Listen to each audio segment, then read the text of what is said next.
j'ai adhéré au Parti communiste à 15 ans et j'avais des parents qui étaient tous les deux communistes. Mon père avait fait de la résistance. Ma mère avait caché un juif à la maison. Et pourtant, on était à Sèvres à l'époque. On avait la commandanture qui avait son siège dans notre rue. Alors, il sortait pas du tout. Et les enfants, ils nous ont dit, vous parlez surtout pas de lui. Alors, on allait à l'école, on savait qu'il fallait pas parler de lui. C'était notre première résistance. Alors, mes parents étaient très ouverts. Ils nous ont laissé lire plein de choses. Moi, j'ai lu énormément. J'avais lu énormément en arrivant au service militaire, ce qui fait que j'étais au courant de beaucoup de choses et je connaissais l'histoire de l'Algérie colonialiste. J'avais lutté avant pour la libération d'Henri Martin et de Raymond Dien pendant la guerre du Vietnam, parce que je m'étais aussi opposé à la guerre du Vietnam. Bon, donc, moi, c'était une continuation. Hein. Mon père avait fait de la résistance. Bon, je sais que les nazis avaient torturé, tout ça. Et moi, j'ai dit, je ne serais pas le nazi des Algériens. C'était vraiment ça. Je voulais surtout pas avoir à tuer personne et pas avoir à torturer personne. J'ai dit comme ça, en refusant de combattre là-bas, en refusant le fusil, je serais tranquille. Donc j'ai écrit une lettre au président de la République et je l'ai fait passer aussi par mon capitaine, par la voie hiérarchique. Et alors je me suis référé à la Constitution française, puisqu'il est dit dans la Constitution, la France n'entreprendra jamais une guerre dans des vues de conquête. C'est simple, c'est écrit noir sur blanc. Alors, dans la lettre, je cite la Constitution et je me réfère à la Constitution pour expliquer que j'irai pas combattre en Algérie. Comme c'était pas une guerre, c'était des opérations de maintien de l'ordre, soi-disant. Donc, on risquait pas la mort. Je savais que je risquais pas la mort. Et le maximum en temps de paix qu'ils peuvent donner, c'est 2 ans de prison pour refus d'obéissance. J'ai pas vraiment eu de suite de la lettre, sauf que, arrivé là-bas, en plus, ils ont même pas averti les gens là-bas de ce que j'avais décidé de faire. Après, ils ont su, parce que ça fait du bruit après. J'ai pris le bateau avec le pactage, et arrivé à Alger, là, on a mis un temps fou à descendre du bateau, parce que il y avait des filles françaises d'Algérie qui nous accueillaient en nous donnant, je sais pas quoi, des friandises, enfin bon. Et là, après, on a été conduits au GMC, mais avant de monter dans le camion, ils nous donnaient les fusils et les chargeurs. Alors, le gars, il veut pour me donner le fusil et le chargeur. Je dis non, moi, j'en prends pas. On fait des opérations de pacification, j'ai pas besoin de fusil. Alors le gars très étonné, tout ça. Puis alors après, il s'est quand même renseigné un peu. Ils avaient dû avoir des bruits quand même qu'ils allaient me voir comme ça. Mais alors, ils m'ont fait monter dans le GMC, au milieu du GMC, les mecs assis autour de moi, et tous les fusils braqués sur moi. Et on dit, il est très dangereux, faut pas qu'il s'en aille, etc. Alors bon...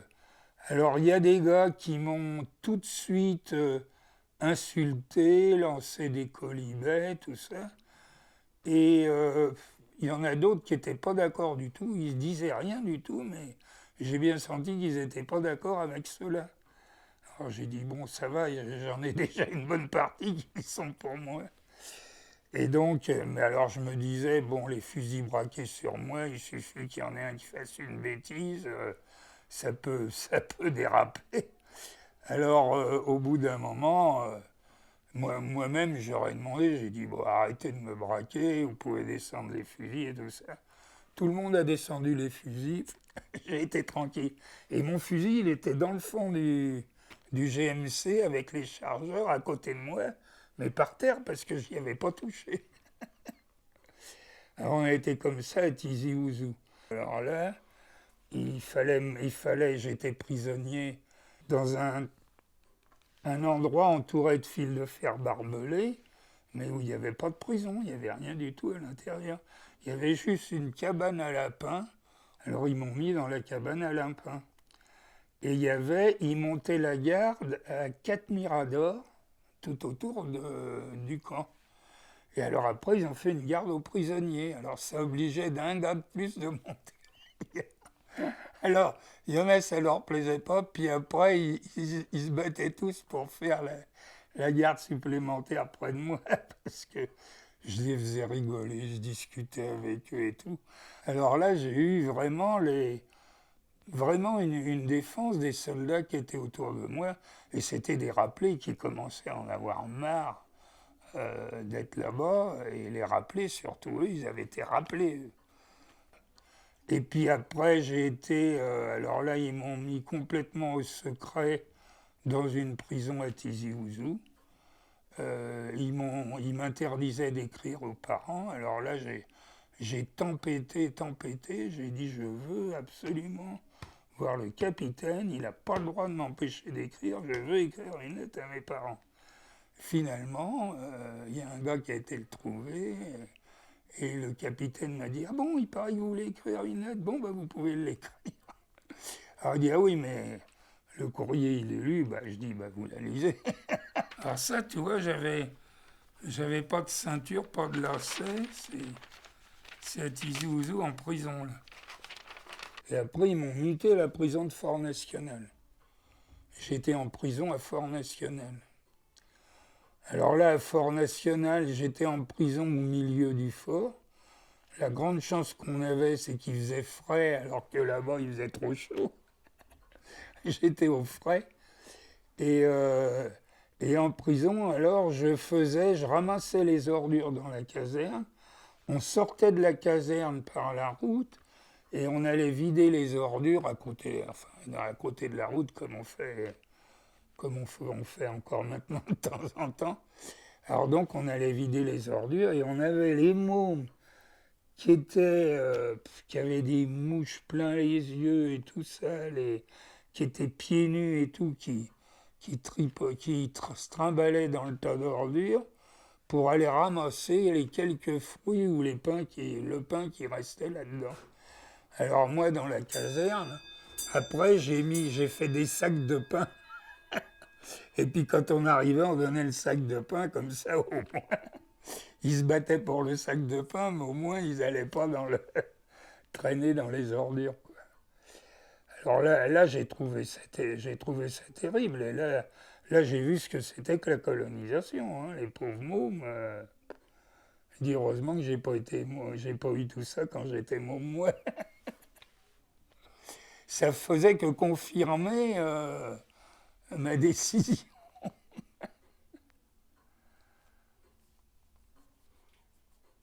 Ben, j'ai enterré 2 militaires aussi qui avaient été tués dans une opération.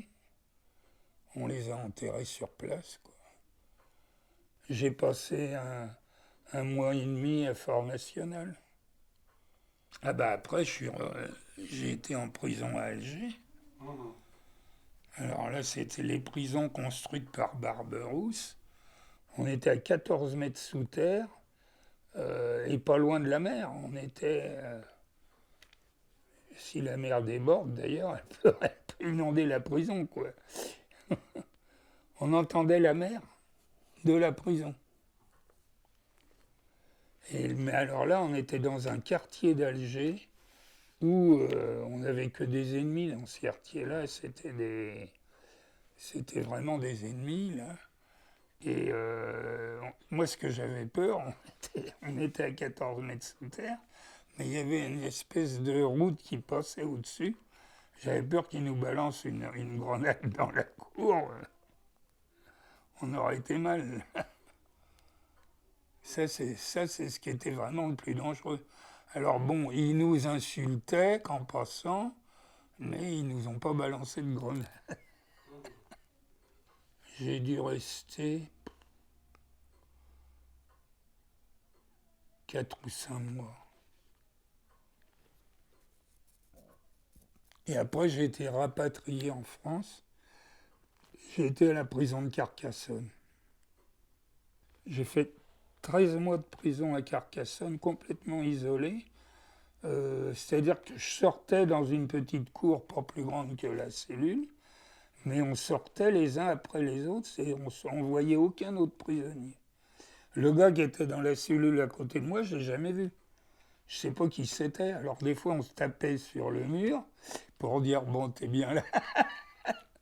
Mais c'est tout, moi, je n'ai jamais vu. Alors ça, c'est dur, l'isolement total comme ça, pendant 13 mois. Bon, alors heureusement, je pouvais écrire.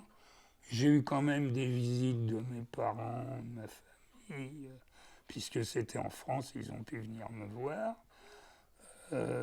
Donc j'avais quand même des possibilités. Mais c'est vrai qu'au bout d'un moment, on se dit, est-ce qu'on peut parler? Alors, bon, on parle tout seul, on essaie de faire passer le temps. Et on lit beaucoup. Alors j'ai lu énormément et je faisais mes lettres. Alors les lettres, j'en ai fait plein. Non, là, je dois dire, ils n'ont pas eu de veine avec moi parce que, bon, ils ont pensé que la prison, ça me calmerait. Il n'y a rien eu à faire. Ça n'a pas marché. Non, ça n'a pas marché, leur truc. Alors j'ai terminé ma prison au Beaumet. Et ils ont eu peur qu'il y ait une manifestation quand je sortais de prison. Alors là, ils m'ont sorti. J'ai pris un train normal, mais ils évacuent une partie du train pour que j'y sois. Alors j'avais les gardiens de prison avec moi et des flics. Et quand je suis arrivé à la gare Saint-Charles à Marseille, elle est immense cette gare, ils ont vidé toute la gare pour pas que les gens me voient. Et alors je marchais comme ça, alors au milieu de ça, avec tous les CRS qui avaient vidé la salle et tout. N'importe quoi ils ont fait. Alors je dis comme si j'étais un gars dangereux et tout ça. Alors moi la situation ça m'a fait rigoler. Alors les gens quand ils me voyaient loin, ils me voyaient rigoler au milieu de tout ça, ils n'ont rien compris. Et donc à la gare Saint-Charles, là on a pris à ce moment-là un autre camion qui nous a emmenés à la prison des Baumettes. Alors au Baumettes, quand même, où j'ai eu de la chance, c'est que j'ai dit que je voulais continuer à correspondre avec ma correspondante de guerre. Il me dit, ah non, non, ça ne marche pas les correspondantes de guerre, il faut que vous soyez au moins fiancés avec l'idée de vous marier. Alors du coup, j'ai envoyé une lettre à Yolande en disant, bon, bah écoute... il faut qu'on soit fiancés si on veut continuer à s'écrire. Elle m'a dit oui tout de suite. Et alors donc, entre les deux prisons, j'ai eu ma permission de mariage, j'ai mis en route un môme, et puis voilà. Et au moins j'ai profité de ça. Là aussi, j'ai eu du culot, là, parce que je me disais, si jamais elle me dit non, qu'est-ce que ça va faire? Alors, le temps de la réponse du courrier, 4 ou 5 jours, je bouffais plus, je pensais qu'à ça. Quand j'ai eu la réponse, ouf, là j'étais heureux. Et alors depuis, on s'est mariés et on a fêté nos 60 ans de mariage. C'est pas beau ça? Ah voilà notre mariage. J'étais en chasseur alpin moi. Il y avait 300 personnes. Hein.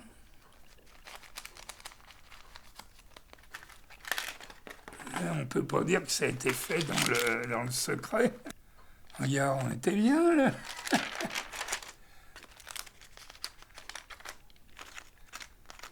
Maintenant, je suis un vieillard de 84 ans, mais j'ai pas toujours été ça. T'as vu, on savait s'embrasser hein, quand même.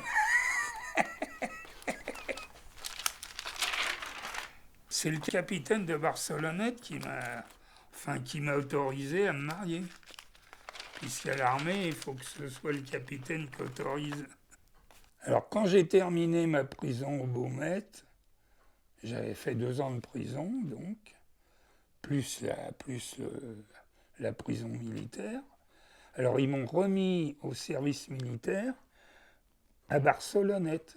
Après, j'entends le départ en Algérie, je dis j'espère qu'ils ne vont pas me renvoyer quand même. J'ai dit que je ne voulais pas y aller.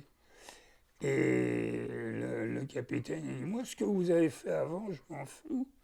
Mais de toute façon, il faut que vous retourniez en Algérie. Et donc là, j'ai refusé à nouveau. Ah ben, j'ai refait de la prison. J'ai refait 2 ans de prison. J'ai été condamné 2 fois à 2 ans de prison. Alors après, quand je suis reparti en Algérie, alors là, je suis arrivé, ils avaient décidé d'employer les grands moyens. Alors, je suis arrivé, j'ai été envoyé tout de suite à Boussaada, vraiment dans le sud d'Alger, là. Et des endroits où ils montaient des opérations contre le FLN, etc. Et ils me mutent dans un commando de chasse. Alors, un commando de chasse, dur, là. Alors, et le capitaine me dit « Oui, je sais ce que vous avez fait avant, tout ça.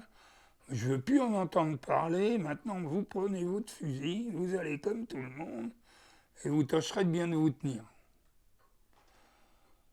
Et puis, pour être sûr que vous vous teniez bien, je vous mets éclaireur de pointe, comme ça, on sera tranquille. » Alors, et il me redonne un fusil.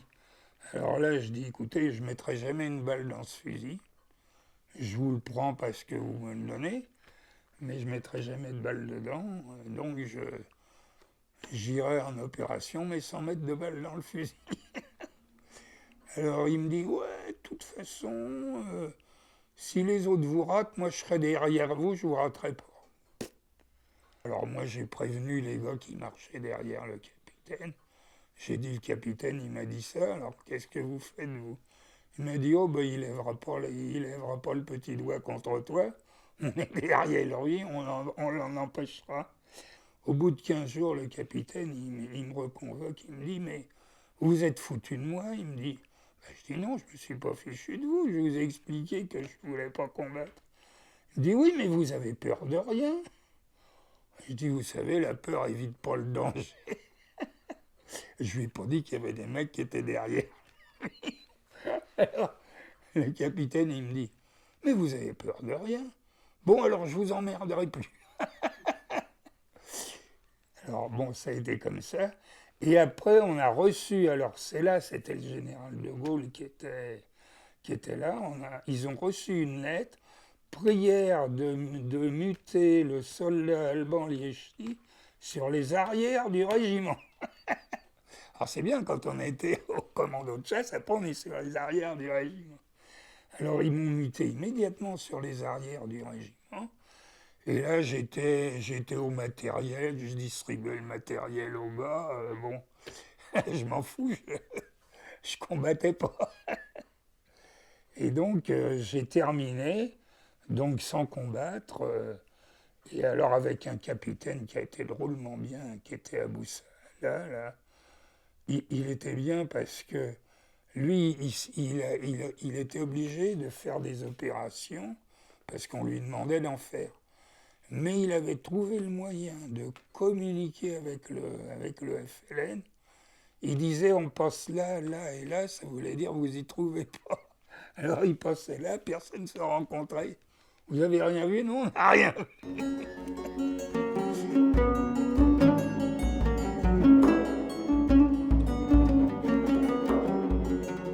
Au moment des accords d'Évian, je suis revenu parce que j'avais, à une permission, j'avais mis ma fille en route. Et je suis revenu en France. Elle est née le 20 février. Et donc, les accords, ils ont eu lieu le 19 mars. J'ai rendu les affaires de l'armée à la gendarmerie juste à cette époque-là, quoi.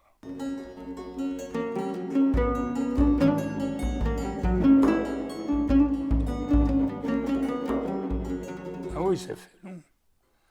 Ça fait long. On a vraiment l'impression d'avoir un peu perdu son temps. Mais ça serait à refaire, je le referai. Hein. Moi, je suis pas. Moi, je change pas d'avis. Hein. J'ai été invité, avec Henri Alleg d'ailleurs, on a été invité à Alger alors que c'est pas par le gouvernement qu'on a été invité, c'est par les gars d'Alger. Moi, j'ai une médaille d'amis de l'Algérie. Et puis c'est tout, quoi. Mais en France, c'est rien du tout. Hein. Ils n'ont pas reconnu. C'est toujours nul ce qu'on a fait. Moi, j'étais le premier qui l'a fait, mais oui, je me doutais qu'il y en avait qui pouvaient faire pareil. Et c'est un peu ce que je voulais aussi. J'ai dit, s'ils peuvent faire pareil, au moins ça va embêter un peu plus l'armée. J'ai refusé de combattre, mais je ne me voyais pas lutter du côté du FLN. J'étais quand même pas... Après, il faut que tu tues des Français et tout, je sais pas si tu vois. Moi, je voulais pas tuer plus les Français que les Algériens. Là, c'était mes photos en militaire. J'ai quand même été militaire. Tu vois, mémoire sur l'affaire Liechti.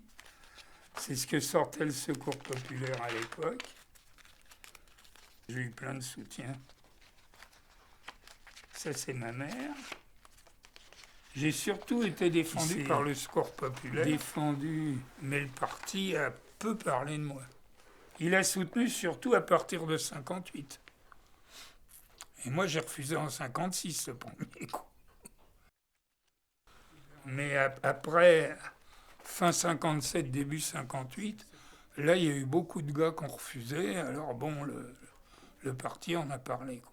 Alors, regarde là toutes les signatures. On a été 45 au total à refuser de la même façon que moi, c'est-à-dire en faisant une lettre au président de la République.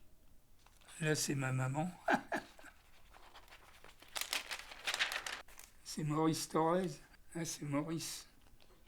Évidemment, j'ai jamais dit à l'armée que j'étais communiste, parce qu'à l'armée, t'as pas le droit. Hein. J'ai refusé parce que j'étais communiste, mais j'ai pas dit que j'étais communiste à ce moment-là. Et je savais en plus que le parti était pas d'accord, puisque le parti proposait qu'on aille à l'armée, qu'on fasse le boulot qu'on nous demandait de faire à l'armée, et ensuite qu'on essaie de convaincre les gars. Mais c'est compliqué, hein, l'armée, c'est pas si simple que ça. Non, c'est pour ça. En somme, j'ai eu raison, y compris contre le parti à certains moments. Parce que ce que j'ai fait, ça a quand même accéléré la fin de la guerre d'Algérie. Parce que j'ai été suivi par d'autres. Ça a quand même... On en a parlé publiquement et tout. Ma mère, elle a fait plus de 200 réunions en 2 ans pour moi. Enfin, c'est dingue. Enfin, pour moi et pour la paix en Algérie. Donc, on a été d'une grande efficacité pour le coup. Et là, bah oui, c'est au comité central. Bah, il y a encore Thorez, là. Et là, tout ça, c'est des gars qui ont refusé. Qui ont refusé comme moi, tout cela. Les rappelés ont fait des manifestations, et il y en a eu beaucoup. Alors, il y a des gars qui ont écrit, quand ils m'ont enlevé le droit d'écrire, il y a des gars qui ont écrit à ma place à mes parents. Non, j'ai été vraiment soutenu, là. Et par des rappelés. des rappelés qui disent, bon, bah, nous, on refuse pas, mais au moins, tu as raison. Voilà, en gros, c'était ça. Mais ça montre aussi que quand on a de la volonté, bah, il y a beaucoup de choses de possibles. Mais on peut toujours résister, même dans des conditions difficiles. Moi, je l'ai fait dans des conditions quand même difficiles et on peut toujours le faire. Faut pas avoir peur. Alors, j'ai toujours été au mouvement de la paix. J'ai fait signer l'appel de Stockholm. J'ai toujours milité au mouvement de la paix. Je pense qu'il vaut mieux travailler pour la paix que faire des armes. Moi, il n'y a pas longtemps, c'était à Strasbourg, j'ai rencontré des jeunes Israéliens qui étaient dans l'armée et qui refusaient aussi de combattre les Palestiniens. On ne sait pas ça, on n'est jamais au courant. Et là-bas, ils font de la prison aussi, hein, pour ça. Et il y en a, et alors moi, ceux que j'ai rencontrés, j'en ai rencontré un, il sortait de prison, il m'a dit que c'est nous qui leur avait servi d'exemple. Donc l'exemple, il peut aussi venir jusqu'à maintenant, parce que nous, ça fait plus de 50 ans, et eux, c'est maintenant. Hein.